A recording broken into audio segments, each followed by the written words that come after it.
অপূর্ব সুযোগের দেশ।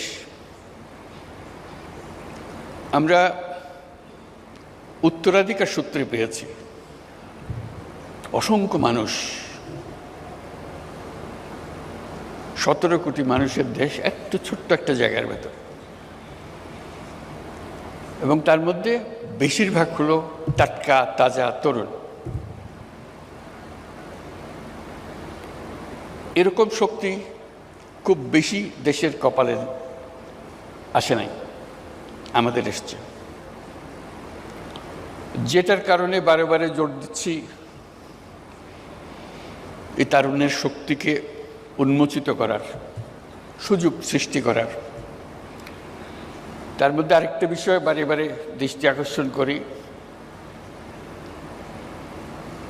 মানুষ মাত্রেই উদ্যোক্তা, শ্রমিক না।